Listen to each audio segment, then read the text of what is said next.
Good afternoon, everyone. Rather, good evening.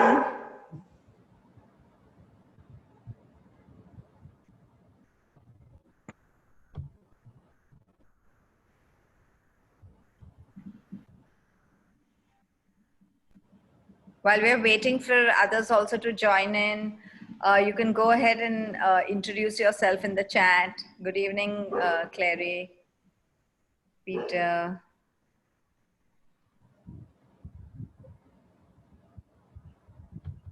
You can even tell us where are you from. It'll be nice for everybody to know.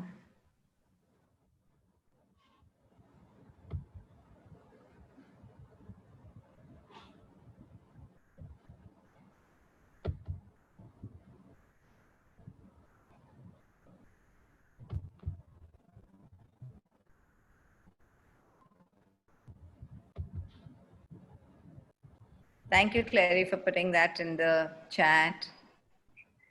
Hi, Nancy.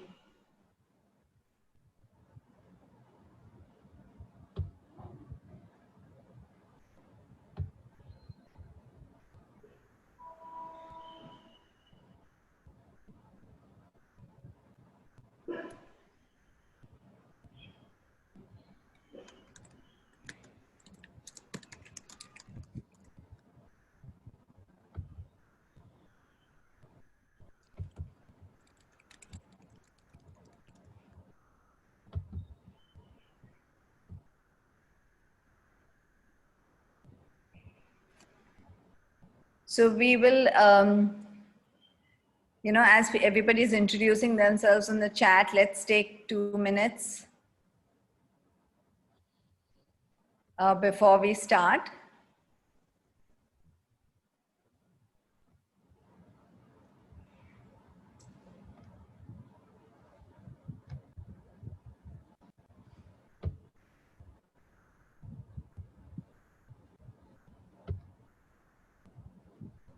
Hi, Shraddha. Yeah, hi, Shraddha. Let's take 2 minutes before we start so everybody can introduce themselves. And as we are, people are getting in, we have something that we all need to do is before our name, you can add a prefix. So if you are somebody from the languages, you can add LANG before your name, maths or science, then M/S, whatever, math or science, and SS for social science. So can we all change our, add this to our name? Because when we get into a discussion, we'd like to have rooms according to this. Yeah. So, next to your name, where you have your picture, you will be able, there are 3 dots available. If you click on the 3 dots, you will get an option to rename yourself. So go ahead and rename yourself, where you can add the prefix to in front of your name. Yeah, so Nancy, can you do that in your name? Not here, not in the chat, but in your name with what you have logged in. So go to the 3 dots next to your picture or to your name in participants. If you click on participants, there is your name, and there also you could do that. Yeah. Great. I can see quite a few of us having done that. Nancy, you've got it. Manjri's done that. Yes, Clary, Nareen. Great. And we can see that people are joining in. So let's just be the first ones to change your name. And in case you do not know how to do that, please let us know. We'll help you.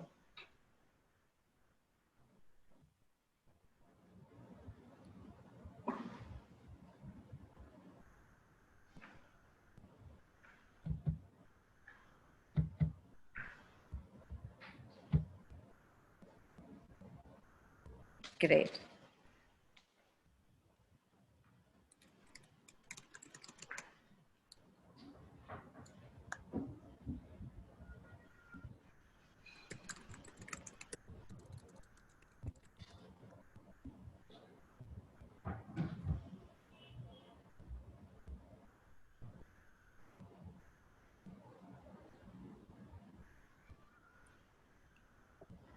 Yeah, so you can change your name as per the subject area that you specialize in, and you would like to be a part of that group's discussion, you could do that.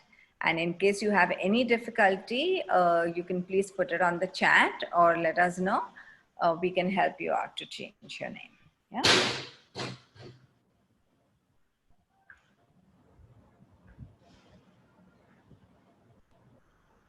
Great. Jayashree, should we begin? Yeah, Should I I'm begin? just looking. We are about 22, 23 participants. I think we can start. 26. Yeah. 26, that's including us. So I was just wondering. Yeah, okay, sure. Yeah. I think let's start on because it's 4 minutes after 4:30. So good evening and welcome to the weekend session of Adyan's Community of Practice. My name is Neha, which I always forget to introduce myself, and I've been reminded to do that. So I'm Neha, been in education since 20 years now, have headed a school, an ICSE school in Mumbai, and I'm the director at Adyan and have been working with leaders and teachers across the schools, with Adyan, and probably have seen more and traveled more in the past couple of years than I've ever done, and been to the most remotest places in the country, and that's been like really, I would say, an enriching experience to see how learning and schooling is in different parts of the country and how same and different it is. So just building a context to today's session, I'd just like to share that educators have been the biggest learners over the past 3 months, or rather now it's 6 months, right? That's 3 months have become almost 6 months. And Adyan's community of reflective practitioners has grown. And you can see that because we meet twice a month on Saturdays for an hour. And we've seen that we've seen a mix of, we getting experts also. We've got people coming in from Canada, US also to talk about their experiences. And very close to home are our own leaders and practitioners who have come forth and are talking about real issues and concerns, as well as real practices that have worked or things that haven't worked. So we're really happy to see that this is a living experience of peer learning. And I think I would just request everybody to reflect that if this is something that's helping us, okay, as adults, then we must really consider that how can we make this happen with our own students, in a way that this practice is happening here. So when you share with us what you're doing, we create an opportunity for you to share it with the wider group, okay? So please do reach out and let us know, because what we'd like to see happen in the community of practice is sharing of practices. And they may be really small, but very pertinent, practices that you have begun and seen the impact. So if you share that with us, we will be able to invite you in this forum to be able to share it with a wider community. And the whole idea is that we grow with each other's learning. So definitely do get in touch with us for various, in the various aspects, especially of online teaching and learning, because what we have seen right now is that we've all been able to forge ahead with each other's support. And today's session, we have Manjari also, who's with us from one of our partner schools, which became a partner school during the pandemic, having, been a part of our leaders webinar, and has come forward to share something that they have been doing. So I think this community of practice is a community. So it's up to all of us to be able to grow this. And hence, I'd like to now hand over the baton to Jayashree. And just a quick introduction of Jayashree has been in the field of education for over 30 years. And since the past 12 years, she has been in Delhi with Heritage. And I think now almost 2 years that she has been right out of Heritage, and we're wanting to share all what her experience has been with the other schools that again spanning across the country with Adyan. So Jayashree and I have worked together a couple of times on a couple of projects, and she's great to work with. So over to you, Jayashree. Oh, thank you, Neha, for those kind words. Yeah. So, hello everyone, and as Neha said, we've been having this community of practice for the last couple of months, over every fortnight, and what we've been really hearing from educators and leaders from all over the country on this platform is all about assessments. Assessments is something that's really a burning topic right now. Probably schools, that's because schools are in that phase where you're probably conducting assessments. That could be the reason. And interestingly, 2 weeks back, very interestingly, even the differentiation, breakout room ended up just discussing and putting their heads together about assessment. So that kind of, was very interesting to see. I think that's probably right now. And so today we thought, having come together, let us put all our heads together about understanding what is assessments, and in this virtual world, how do we really make assessments meaningful? That is what. Is it Jayashree's internet that's an issue? And hope it's really, kind of. Are you all able to hear me? Jayashree, it's been a little, it's been cracking your voice, and sometimes it goes really fast. So, because I think the internet is fluctuating, but we've kind of made sense of what you've said. So just carry on. Okay, fine. All right. So let's now kind of talk about assessments, discuss a little, and understand how we can really take something from this session to kind of make assessments more meaningful in our school. So, so let us now really like warm up. We have warm up activity for poll for you, which Neha will administer. Yeah, so I have launched a poll right now as Jayashree said, as a warm-up activity. And there are 2 questions. We'd like you to respond to this question. And you can see that in the first and the second, you can respond to more than 1 choices. Yeah. So I'm sure now all of us are getting like more and more used to the online version, and are also getting used to the polls. So please, let's do it in the next 30 seconds. Let's do fastest fingers first, yeah?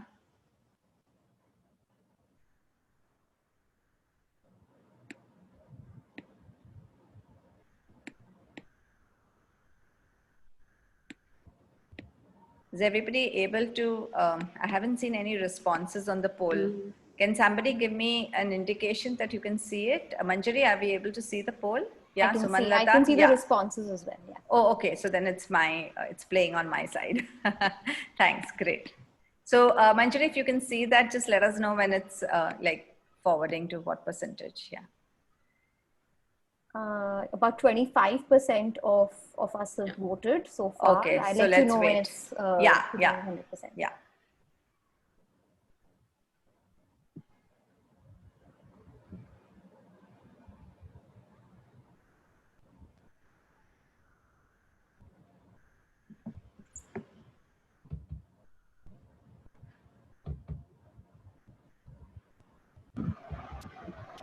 Neha ma'am, should we give you only one option? No, there are more than 1 option. So you can click can on we get more. into multiple answers? Yes, you can. Okay, fine.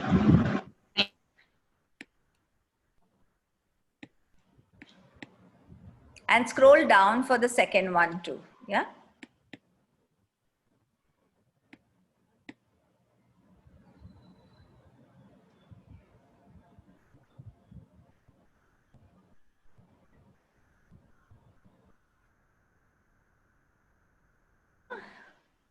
We're at 52%. 52%.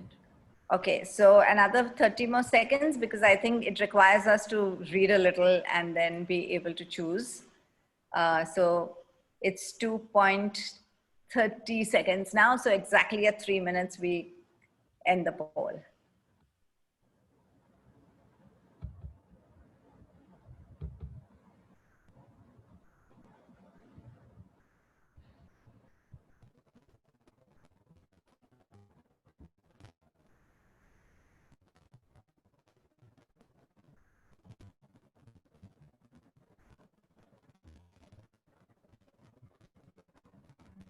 Great. And I'm going to now end the poll and Yeah. share the results. Jayashree, are you able to see the Yeah, results? yes, I'm able to see the results. And yeah, very interestingly, for the first question, which of the following are important components of assessments? I see helping students reflect on their learning is 75%. And of course, we have 63% saying determining students' individual strengths and work upon areas. Giving feedback is also 44%. And again, very interestingly, measuring student learning for scores and grades is just abysmal 6%. So I wonder, I mean, what this cohort, I mean, what we are all thinking of assessments to be, and you know, it's very interesting to see this because it's This is such lovely. yeah, it's a very huge range, difference in the range of scores. You know, 6% is just that. The remaining is like 75%. You know, so it's that's the thing. And similarly for the challenges, I think it's almost similar for all of the options that have been given. So it's about how can we conduct, how can we make it authentic and reliable, how can we Jayashree, your voice is cracking very badly. Couldn't hear you really? at all. Yeah. Okay. Now it's better. I think Okay. it just goes off So it's sometimes. yeah, it's kind of almost same amount of scores. I mean, percentage in terms of score for all the four options that have been given. Great. So we do see that there are many challenges in this virtual world for conducting authentic assessments.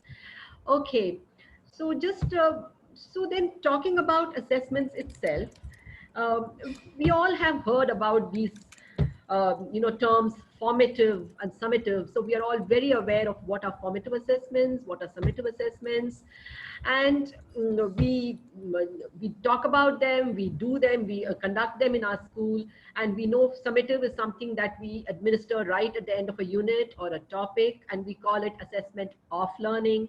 And we know formative assessment is something that's done during the course of learning, and so we call it assessment for learning. So we know these things, we talk about these things, and probably we also make an attempt to know these Jayashree, we aren't able to hear you. I think it just goes off in the middle and your voice is cracking badly. You're on the hotspot right now? Hotspot, so I think I'll shift to this one. Are you able to hear me now? Yeah. Okay. So she tried everything before in terms of which one is working fine. And then when you start off, this happens, right? Yeah, go ahead, Jayashree. Okay. So the important thing about formative assessments that one needs to remember, it's not just for the teacher. It does not just inform teacher about how much they learn or information or any misunderstanding or misconceptions.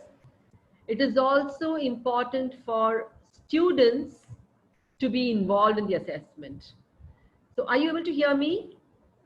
Yeah. So it's now involving the students and helping them understand what is it that they need to know or what is it that they need to work upon, and are they really ready for summatives? So how do we really involve students? That is the important part of it. So according to Black and Harrison, what they say is, we all know that formative and summative have two different purposes. We need to keep apart is what most of us think. But according to them, the challenge is how can we have a positive relationship between them. So if that is how the assessment is going to be effective. So how do we really get a positive relationship between formative and summative? So for that, it's important to understand that assessment is not a one-time event. It has to be a process. It is a process and it is a continuous process. And in this process, the second thing that we need to remember is teachers need to collaborate throughout the process. And the third most important thing, the most important stakeholder, the student, has to be involved throughout the process. So these 3 points or facts about assessment is important for us to understand. And if you have this formative assessment practice in your classrooms, in your individual classrooms, and automatically through the funnel of formative assessment, what is going to distill out and come out is differentiation. I love this illustration because it makes it so simple and so clear and so hard for us. So if you do formative assessment practices throughout and very strong, if you keep it strong, what's going to come out is differentiation. And from there, you're going to have increased student learning. And in this, the two pillars, students' involvement as well as the teacher collaboration, is extremely important. So again, to achieve the positive relationship between formative and summative, you need to strike the right amount of balance. And if you see the balance here, it's very clear. The formative takes the larger part of the assessment process in terms of time and whatever you do, whereas the summative is just the last bit, which is just the small. So the high stakes in that way, if you see, is the formative. So how are you really going to use formatives?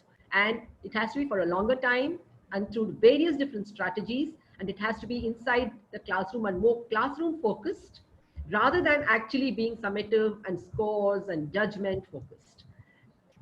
So if that is the balance that you strike, then probably assessment is really going to be meaningful for students as well as for us as educators to see that student achievement is maximum. And for those of us who've read this book called Student Involved Classroom by Chepui and Stiggin, very clearly what they say is you have to use assessment with skill. And because of them, they argue in this book saying that just summatives and standardized assessments has taken us nowhere over the years. It has just failed to kind of shorten or reduce the gap in student achievement. So, and judgment of students just does not help them in achieving. So what really is important is we need to use assessment with skill, and that will motivate the reluctant, revive the discouraged, and also increase the achievement, not simply measure the achievement. So, so we have Manjari from Vishwajot schools. Manjari is the program manager of the curriculum department, and she's been with them for 7 or 8 years, and she's worked extensively in really helping making assessments meaningful. So she's here with us to kind of their attempt in using these kind of principles of assessment that we just saw in their school. And I invite now to kind of give us a little bit of background about her school for maybe 2 minutes and then take us through what she has to share with us. Thank you, Manjari. Thank you for taking out time and coming forward to share. Yeah, over to you. Hi, thanks Jayashree and Neha and everybody at Adhyayan. So I work with the Vishwajot group of schools. We are based, all our schools are in Maharashtra. And they are our flagship school, which is in Kharghar. It's a large school. It's an ICSE school and it has 1,700 students. And in any typical middle school grade, there are about 150 to 200 students split into various sections. It was started in 2004 by a very passionate educator, Mrs. Sushma Dhumad, who herself had been a teacher and had seen the failure of the traditional education system, and she wanted to challenge it. She started with a row house in Kharghar, and over the years, the school has grown to reach this size. And so, in a school of this scale, any initiative that we think about, that we ideate on, we have to think about how we're going to be able to implement it across the many divisions that we have, and the across the entire sort of spectrum of that section of school. So scale is always something that's always at the back of our mind. There are lots of bright ideas we have, which we eventually we don't really get to try, because the one factor that has to be met is what can be applied by every teacher in every classroom for every student. And so And Manjari, just to let you know that we have schools which have 3,000 children also in this cohort right great. now. So, so you can have, you can understand what when you're talking Yes, of scale and what is their scale, right? absolutely. I mean, I think I'm looking forward to going back from this session with many more ideas and initiatives that I can then start in Vishwajot. The two of the webinars that have been very, very useful for me, that Adhyan has conducted recently, one on assessments and the other on differentiation. I hope that today you'll be able to see some of those principles reflecting in what we've tried in the school.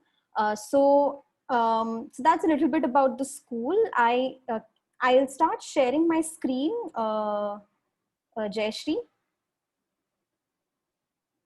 All right. Yes, please go ahead. Okay. Okay. All right. Just give me a second to set this up.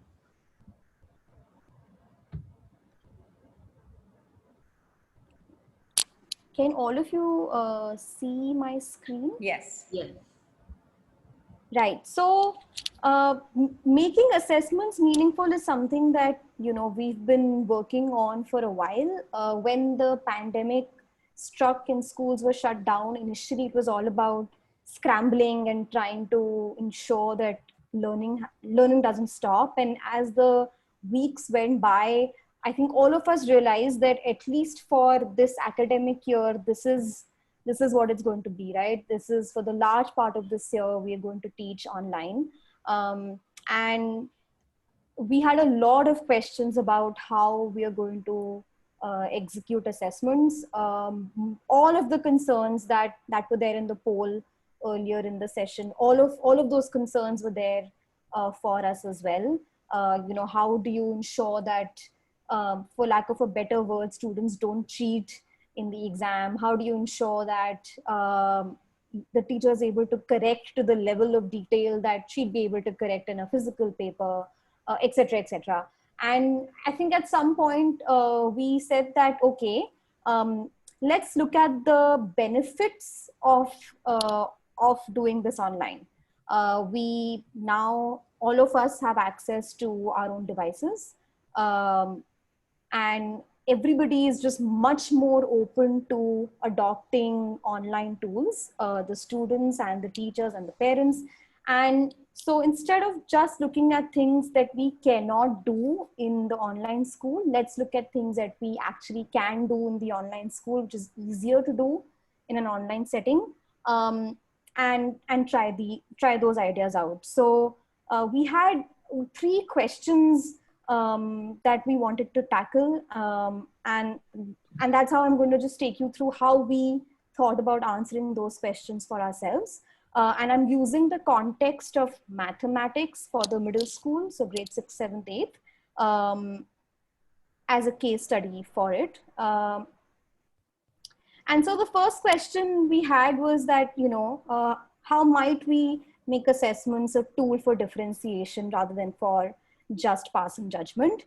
I think Jayashree has spoken about this already a lot in the first few slides, where we saw that funnel diagram, and that's exactly what we wanted to do. Luckily for all of us, there exists Khan Academy, which has very, very well made maths content and very good teacher tools to be able to actually execute assessments, administer assessments, and collect data. Because what we realized is that the number one thing you need to have to link assessments to differentiation is each assessment, whether it is 5 questions or 15, it needs to give you granular student data. Which child has answered which question correctly and struggled with which question. That really will give you as a teacher an idea about the learning achievement of each child in your classroom. And that's the first step. Once you get that data, then what do you do with that data is the next step. But the absolute first step is to get that data. And Khan Academy does that really, really well. So I'm just going to quickly show you how one of these Khan Academy classrooms look like. I think I'll have to Jayashree, You can share it again. I'll have to share it again, right? Okay. Yeah, because you've stopped sharing. And so just to let you know, Manjari, Khan Academy is something that is really close to our hearts too. Yeah. And we've been using that. In fact, Jayashree and I are kind of trained in Khan Academy.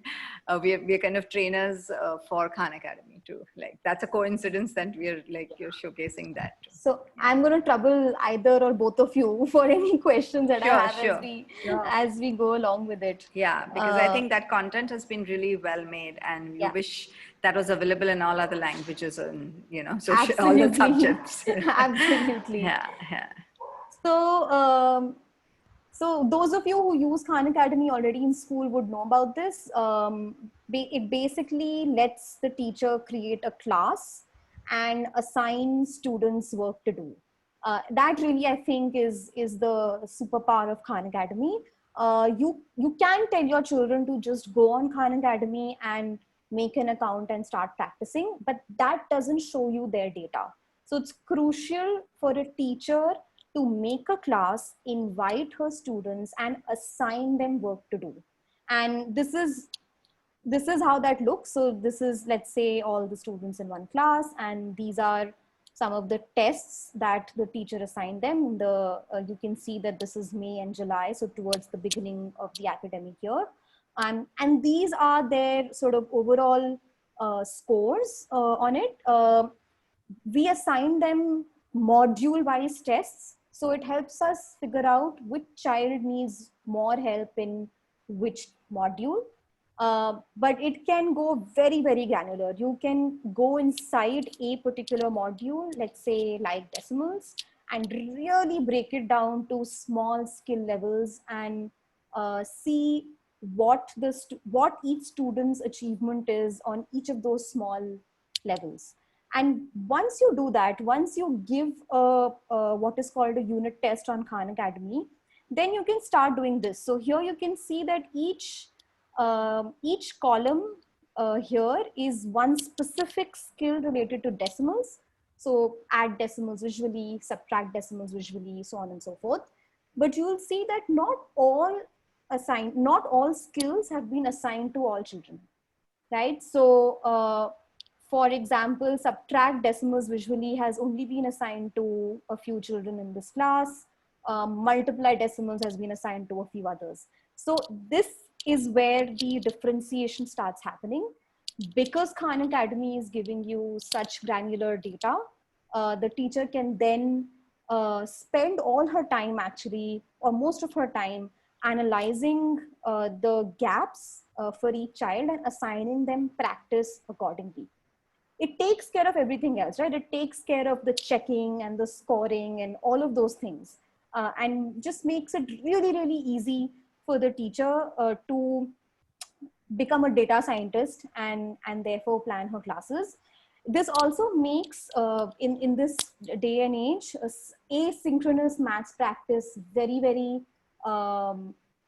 focused. So it's not like I'm assigning 12 assignments to every child in my class. I have assigned specific assignments to each student.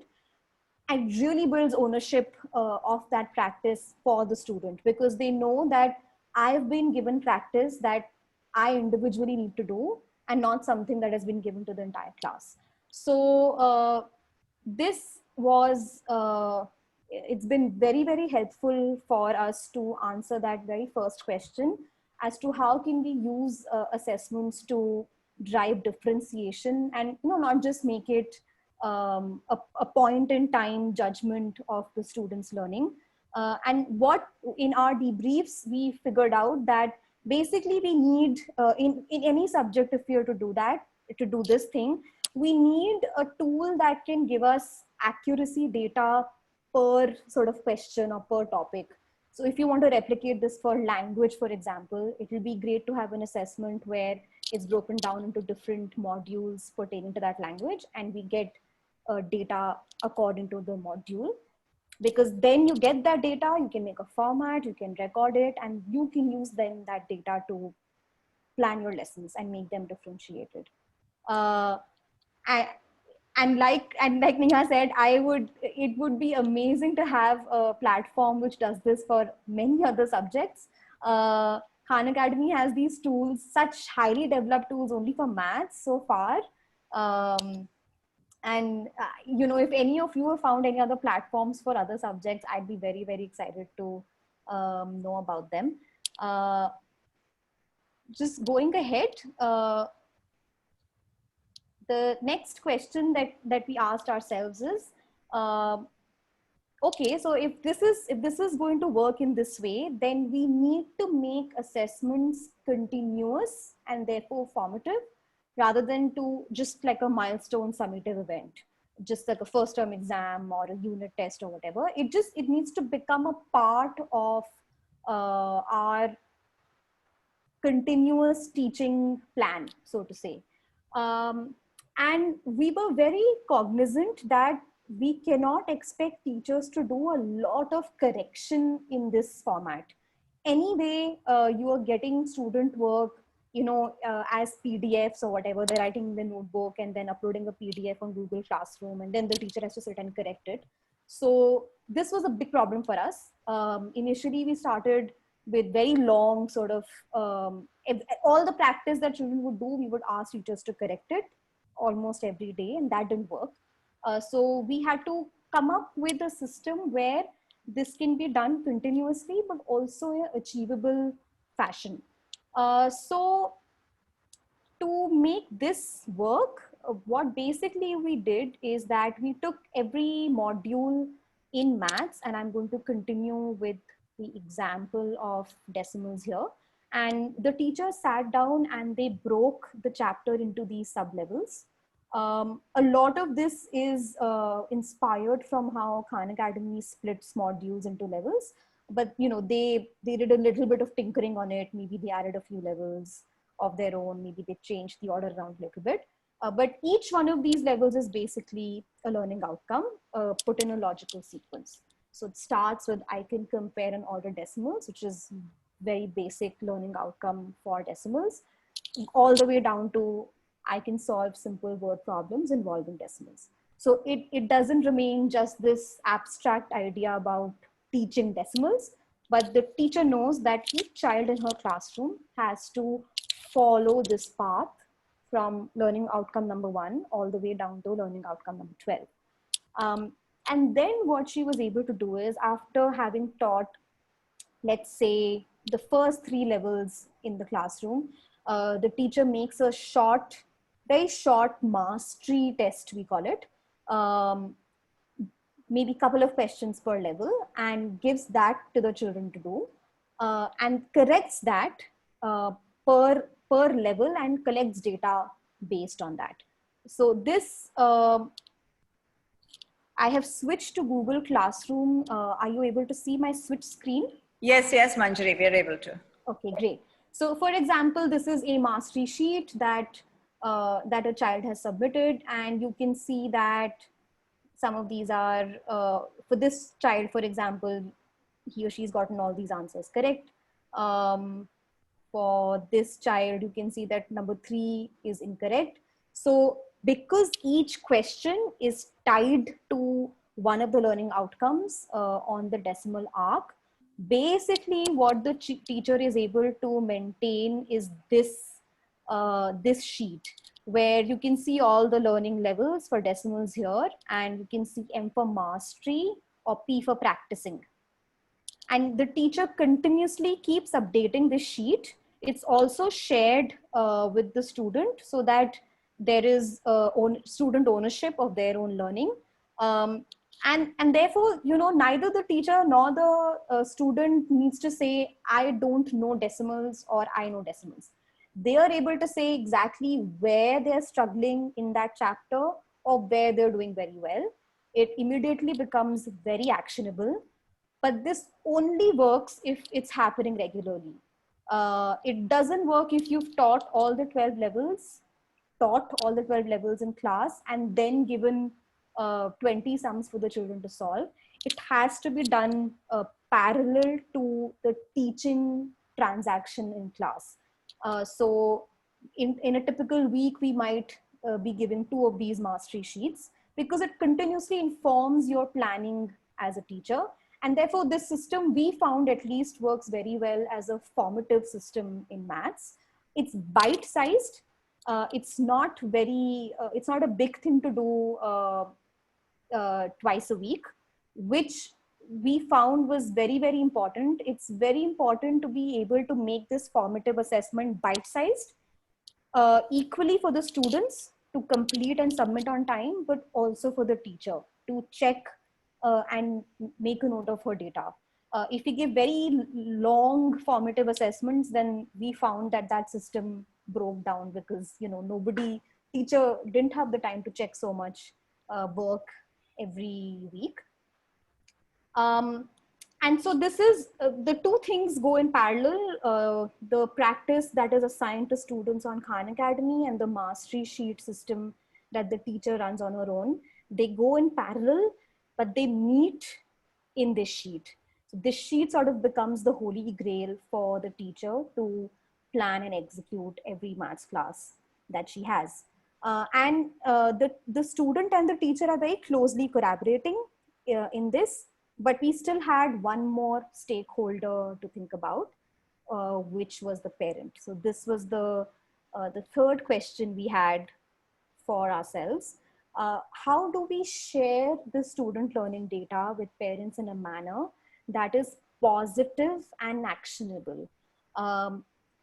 It's very easy for any kind of student assessment report very quickly to become a judgment on the student's achievement. And we really wanted to make sure it did not become that, and that it remained actionable. So we have come up with a format to sort of to share with parents. I'll quickly show you an example of that.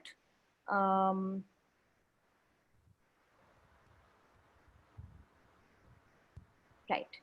I'm just going to go back to sharing my screen again. Okay. And there's a reason that I'm showing you this particular report, because what is this? In this report, we have taken learning data from 2 points in time, from April and from November. This is actually a report from last year. We're going to build similar reports this year as well.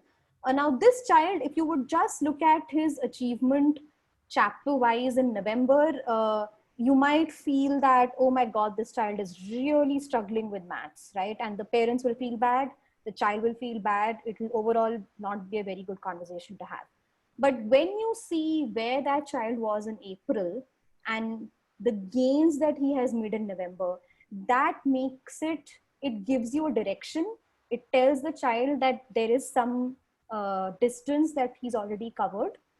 So he may have been at 0% in April, but he has gained 50% accuracy in the intervening couple of months. And so a delta or a change in achievement is very important to show to the parent to ensure that it's a positive conversation. Also, splitting it again according to chapters makes it more actionable. So here you can see that he's made 50% gains in 3 chapters, but less gain in 1 chapter and no gain in the other 2. So it helps to plan what the child should be practicing on with the parent, and to bring everybody onto the same page, the teacher, the parent, and the student. And we had to make sure when we were doing this to not over burden the parent with information. They didn't do well with a very, very granular level of information. It was information overload. So we had to choose a slice of data which was a good balance between detail and ease of understanding. So these were the three questions that we've so far attempted to address while running online school. I just have one last uh, thing to share with all of you, and this is something that we recently started to do. So it's not fully baked yet. But the question that all of us are still thinking about is, okay, this is all very well. We have this really fantastic platform called Khan Academy for Maths, but what do we do about all the other subjects? Because at least I or my team hasn't found another platform like Khan Academy for the other subjects. So far, what we have started at least to do in the other subjects is to try to make objective assessments, design objective assessments in other subjects like science and social science, which are not just factual, but which test application of concepts. And I'll just quickly show you one attempt for this. This is a mid-course objective assessment that the teachers designed for a multidisciplinary course we ran on infectious diseases. In this course, students studied the mathematics and the biology and the history associated with the infectious disease. And it was, if we had gone down the tried and tested route of objective assessments, we would have gotten questions like,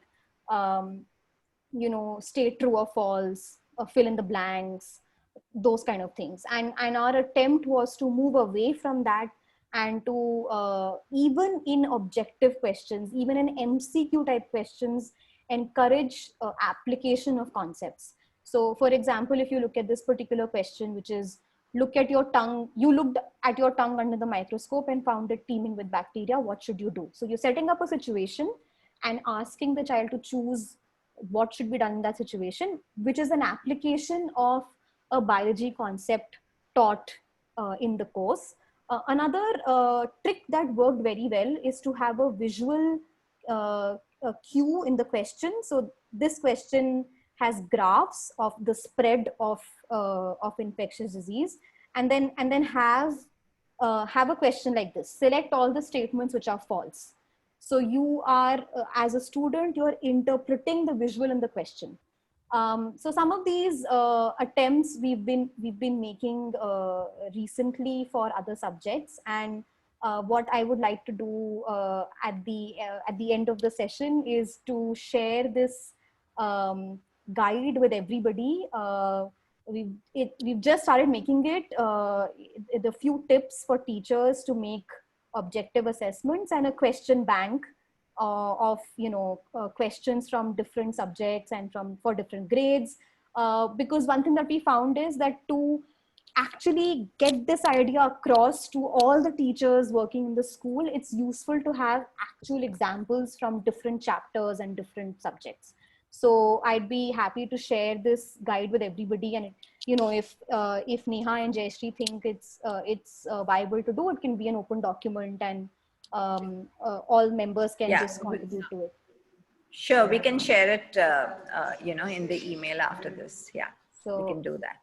Okay, great. So those are a few of the things that we have tried to do in the school. As I said that I'm looking forward to some ideas for other subjects, and even for ideas on how to make the maths assessment better from all of us present here.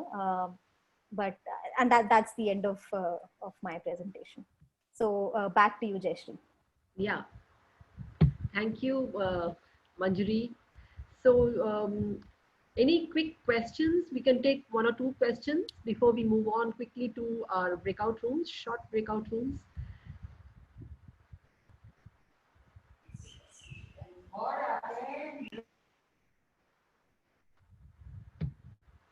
I think everyone's really absorbing and still kind of thinking about what hit them, right? So I think the use of data, Manjari, has been very effective, and completely agree with the fact that we need this kind of data to be able to take those well-informed decisions, and for the parents to see the shifts, you know, however small that shift may be, it's just very, very important. And I remember in my school that I was, 3 years back, is that we had this massive exercise that we carried out for all the subjects. And at that time, we didn't have Khan Academy in India, right? So we hadn't Right. really used it to that extent. But yeah, right now, as Jayashree and I told you, we've been looking at Khan Academy, and we've done that with some of the schools. We have seen that Khan Academy has that potential because it's tech based, and you know, all your automated scores and all of that happens, but it's quite a doable exercise also with the other subjects. It's Right. just that it's a massive exercise. Right. Yeah, because with Google Sheets and all of that, it is possible to do, but it means collaboration in the staff room. It Yeah. completely means all subject teachers getting together and, Yeah. you know, rolling that whole spreadsheet out and seeing what's the diagnostic, what's the, you know, relating each question with the learning outcome and the kind of it. But it's so satisfying at the end of the day to see that. So thank you very much for sharing it. I thoroughly enjoyed uh, going through, you know, seeing how this is being done in your school. So Thanks. My fantastic. pleasure. My The pleasure. thing is also, you know, initially it is very overwhelming because it's a lot of work, but once it's done, it's so smooth and so fulfilling that it's just worth it. Right. And you will see that, you know, student performance is really, really impacted by this. So Yeah. that's the whole idea. And anyway, No, and the fact that you've tasted it with one subject and hence you know that it works and you want to Right. now try it. I think the way you've gone through it is great. So Yeah. you've, you know, kind of done that with one subject and then would want to go with others. So fantastic. Yeah. Good evening, everyone. Yes, Anu. Sorry to interrupt. Not at Ma'am, all. is this Khan Academy free for all the teachers, or how is it? It's an open educational resource, completely free. yeah, in fact, So I you have to log into that? yes. Okay. Thank you. You'll have to register, ma'am, on it. Register your teachers and your students. So it is a little bit of an exercise to get everybody to register on it, but it's absolutely and completely free. So, ma'am, can you help me out, like how I reach over there? Like, how No. do I go? Yeah. Yeah, so Anu, it also has courses for teachers. So you want to get in touch with Jayashree afterwards, like she can take you through that. Like we can set it up later. Yeah. Yeah, because that would that's another 1 hour of actually taking Yeah. everybody through. Okay, fine. Thank Or you. if many of us want to do it, we could have in one of our COP, we can have Khan Academy as maybe. Yeah, that will be better. I think Talking out that of will be my- better. Yeah. Anu, Yeah. from which school are you, Anu? I'm from Don Bosco, Nerul. Acha, Nerul. Okay. Okay, great. Okay. Thanks, Manjari. So, Neha, should we move on to breakout rooms? How much time do we have? So it's 5:22, and if you have to end at 5:30, it's going to be 8 minutes, but it's worth just for us to, we hate not having had a chance for everybody to interact and share. So is everybody up to it to get into 2 rooms for like 5 minutes and come back? I can see people dropping out too, so I'm not very sure. I think, Jayashree, we probably should give it a break. I mean, give it a miss because right, yeah. otherwise it'll really, Become too much. Yeah, I get it. yeah. So, yeah, I guess that's what we should do at this point and maybe some other time. Yeah, Okay, then we can just go on. Should I share my screen? sure. Go ahead.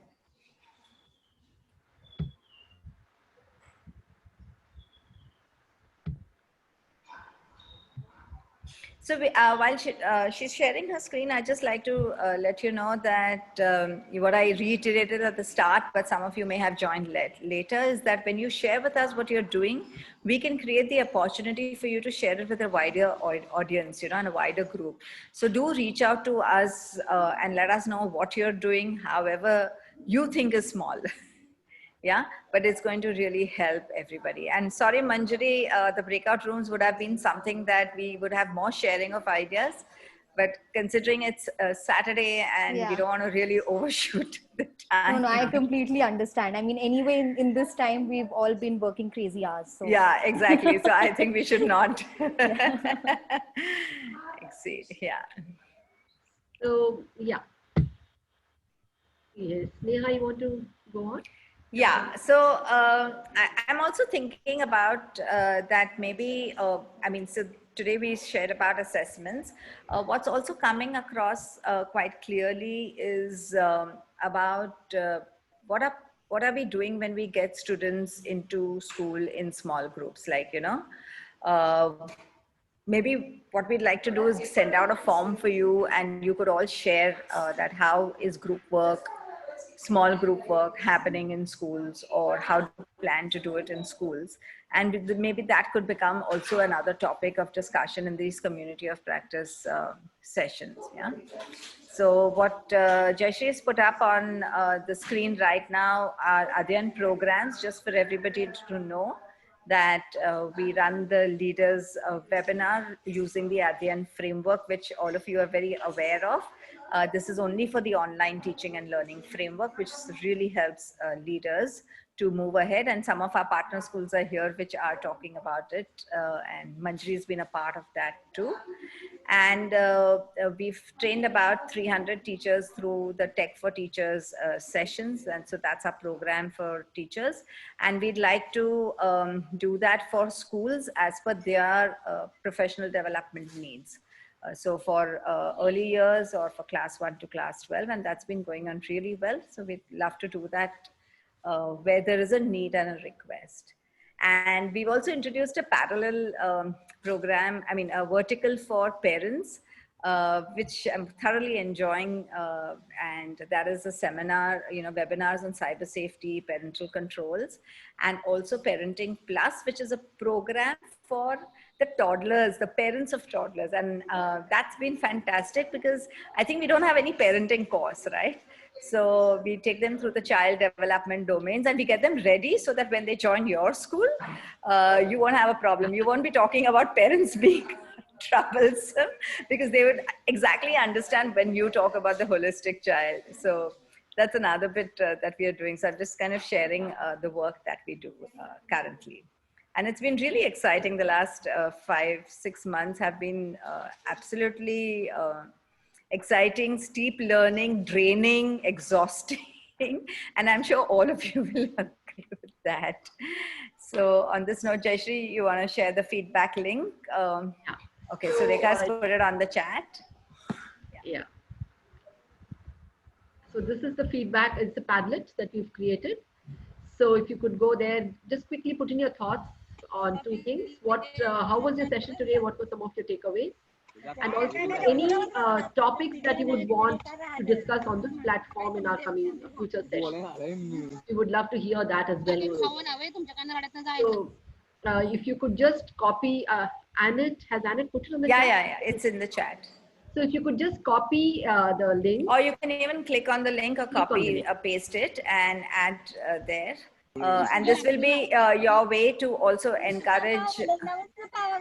Okay, what's happening? This will also be a way to, you could give feedback to Manjari also. And she would love to receive, to know what you felt about what she's done and shared. So what have been your key learnings would be something nice if you can. If you have a problem getting onto the Padlet, please let us know. Yeah, and you can put it on the chat too. Yeah, unmute yourself and speak, or you let us know through the chat.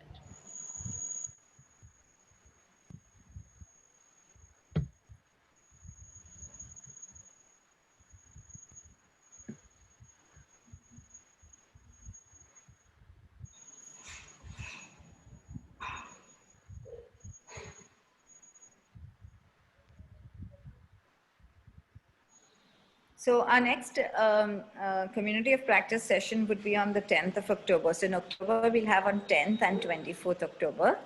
So we look forward to one of you also, like several of you coming forward and telling us about some of your practices that you'd like to share, and we'll definitely like to do that with you.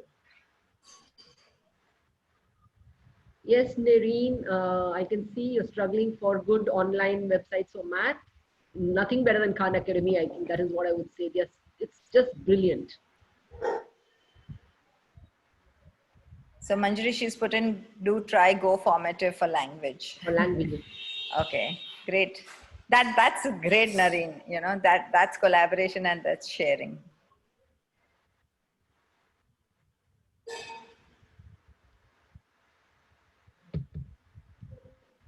Tools for teaching mathematics.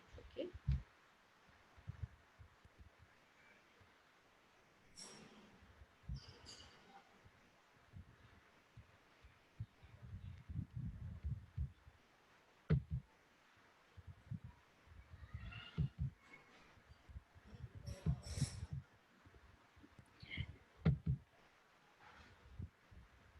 And frankly, Nireen, thanks so much for that. I just saw it. It just got updated on my end.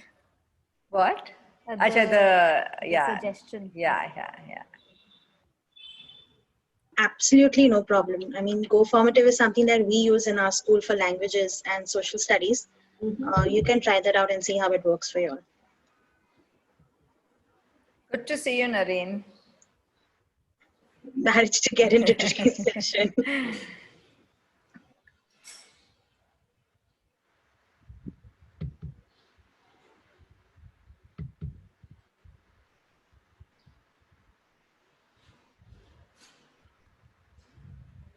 I think tools is one thing, with analysis, I mean, data collection and why we want the data, what we want it for, and how do we analyze, as Manjari was showing, I think is really the key.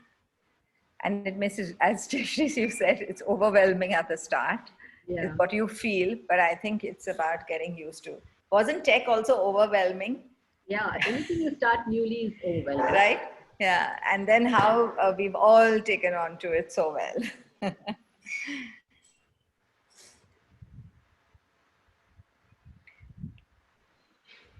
And it's my experience that, once you really work with student data and differentiation and everything, then you feel that is just the way to do. There's no other way to do it, I mean, that's how Yeah. it becomes like it becomes your way of life, way of teaching.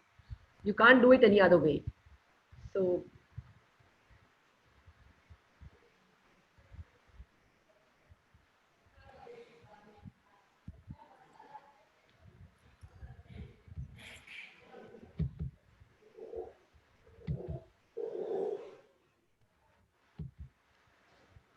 You've already got some fans of Khan Academy, Manjari. yes.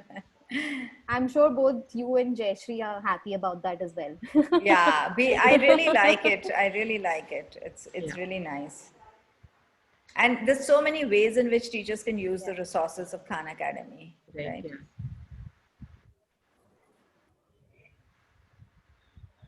They do have the science stuff also for the higher classes. They don't have the teacher tools for it. So they have all the content, they have quizzes, but this Yeah. teacher control where you can assign specific things to specific children. That's not there for the science, That's not right? there for science, yeah. Yeah.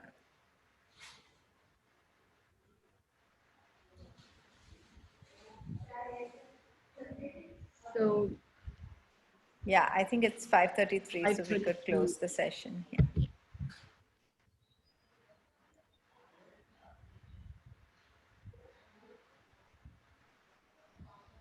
I don't see any more responses. Yeah, I mean, the Padlet is alive and everybody can continue still filling the responses. And thank you, Anu. Thank you, Nancy. Yeah, Manjari, you've put it here itself, so that's great. You can share it here. We'll also send an email so, people who have dropped out earlier can have access to it. Great, thank you so much. Yeah. So, Jayashree, should we? Yeah. Thank you, everyone. And so keep coming for the session. We would love to hear more from you, collaborate with you. And as Neha said, please come forward if something is really working for you in your school, so that you can share it with the other educators here on this platform. And really looking forward to our future sessions. Anything else, Neha? No, Yeah, I think that's good. Yeah, that's fine. Thank you, Manjari. Thank you very thank, much. thank And you. I hope your Thank you, dad's everyone. recovering well. Yeah, So, yeah, he is. great. Thanks so much. Yeah. Yeah. So Manjari's been shuttling between taking care of her dad who just underwent a surgery and is here. So I'm really glad that in spite of that, you did, My not pleasure. hesitate at all to and say, yes, Not okay, I at can all, come. in fact. No. In fact, we've been having conversations over the phone when she's in hospital, from Yeah. hospital she's been calling. And Jayashree has been very patient with my frequent, can I put you on hold? No, we all understand that. Yeah. So great. Have a nice weekend and lots of, I would say, food for thought on assessments. I hope that that's something that we'll continue ruminating over. Yeah. See you. see you, everyone. Bye. Bye, everybody. Bye. Bye. See you.